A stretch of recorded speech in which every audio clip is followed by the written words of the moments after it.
Market regulator SEBI ने IPO में निवेश करने वाले निवेशकों को बड़ी राहत दी है। आईपीओ लाने वाली कंपनियों को अब इशू के क्लोज होने के 3 दिन बाद ही आईपीओ की लिस्टिंग स्टॉक एक्सचेंज पर करानी होगी। क्या है पूरी खबर, डिटेल्स बताने के लिए मेरे सहयोगी अनुराग शाह इस वक्त जुड़ चुके हैं। अनुराग, बताएं, सेबी की इंपॉर्टेंट मीटिंग रही कल और क्या बड़े फैसले सामने आए? सेबी की बोर्ड मीटिंग के अंदर जो बड़े फैसले लिए गए हैं वो सबसे उसमें अहम है आईपीओ की जो टाइमलाइन है उसको T+6 से घटा के T+3 कर दिया गया है। यानी जो आईपीओ की जो प्रक्रिया है वो T+3 के अंदर पूरी होगी। इससे जो रिफंड वगैरह की जो प्रक्रिया होती है वो जल्दी पूरी हो पाएगी, लोगों को अपना पैसा है वो जल्द मिल पाएगा और सभी स्टॉक होल्डर्स का फायदा होगा। इसके ये जो प्रक्रिया है वो 2 चरणों के अंदर लागू की जाएगी। सबसे पहला चरण होगा 1 सितंबर से, जहां पर ये वॉलंटरी होगी, यानी ऐच्छिक रखा जाएगा, और उसके अलावा 1 दिसंबर से ये T+3 के जो नियम है सभी के लिए अनिवार्य होंगे।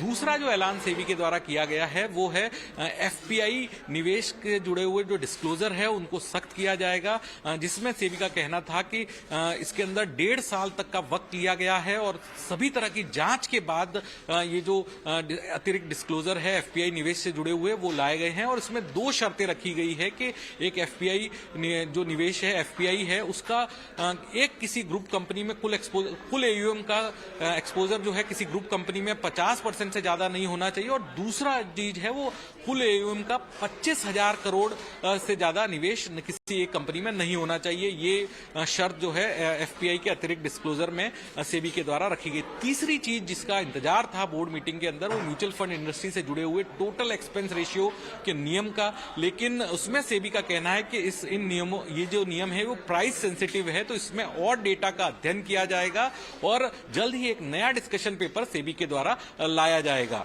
तो ये जो बड़ी बातें थी सेबी के बोर्ड बैठक के अंदर, जो सेबी की बोर्ड बैठक में ऐलान हुआ है, जिसमें आईपीओ की जो टाइमलाइन है वो T+6 से लेकर T+3 की गई है, एफपीआई डिस्क्लोजर्स को सख्त किया गया है और म्यूचुअल फंड इंडस्ट्री से जो टीईआर के नियम हैं वो आने वाले दिनों में उसका नया डिस्कशन पेपर जारी किया जाएगा। और ये तो बात हुई, हमने तमाम बातें आईपीओज और बड़े फैसलों की, लेकिन फिनफ्लुएंसर्स को लेकर निगाहें बनी हुई थी। आखिर क्या सेबी कहती है, इस बारे में क्या कहा गया है? फिन इन्फ्लुएंसर्स पर सेबी का ये मानना है कि जल्द ही सेबी इस फिन इन्फ्लुएंसर से जुड़ा हुआ अपना एक डिस्कशन पेपर लेके आएगा और जिसपे जो नियम हैं वो बनाए जाएंगे। सेबी चेयरमैन ने जो प्रेस कॉन्फ्रेंस में सवाल के जवाब में कहा कि फिन इन्फ्लुएंसर्स का जो दायरा है वो बढ़ रहा है और उसको देखते हुए डिस्कशन पेपर लाया जाएगा, और उस डिस्कशन पेपर में 2 मुख्य बिंदु होंगे। सबसे पहला बिंदु होगा कि जो भी एंटिटी सेबी से जुड़ी हुई है, जो एंटिटी सेबी रेगुलेटेड है, उनके द्वारा अनरेगुलेटेड एंटिटी में किसी भी तरह का कोई खर्च नहीं दिया जाएगा, किसी भी तरह का कोई करार नहीं रखा जाएगा। ये चीज सेबी का जो डिस्कशन पेपर आने वाला है फिन इन्फ्लुएंसर से जुड़ा हुआ, उसमें बात शामिल की जाएगी। और इसके अलावा दूसरी चीज जो फिन इन्फ्लुएंसर से जुड़ी हुई होगी वो होगी कि जो रेगुलेटेड एंटिटीज है सेबी से जुड़ी हुई वो अपने प्रोडक्ट को सेल नहीं कर सकती, वो इस तरह का दावा नहीं कर सकती कि आप एक दिन में इतना पैसा कमा सकते हैं, इतने दिनों में आप लखपति या करोड़पति बन सकते हैं। ये जो 2 चीजें हैं फिन इन्फ्लुएंसर से जुड़ा हुआ एक जो डिस्कशन पेपर है सेबी का आने वाला है अगले कुछ दिनों में, उसमें 2 चीज शामिल होगी। क्योंकि जिस तरह से फिन इन्फ्लुएंसर्स का दायरा बढ़ा है और ये मांग भी की जा रही है कि फिन इन्फ्लुएंसर्स के द्वारा जो प्रभावित किया जाता है निवेश से जुड़े हुए अलग अलग तबके हैं उनको इसमें किस तरह से इस दायरे में लाया जाए, तो फिन इन्फ्लुएंसर से जुड़ा हुआ डिस्कशन पेपर सेबी जल्द लेके आएगा।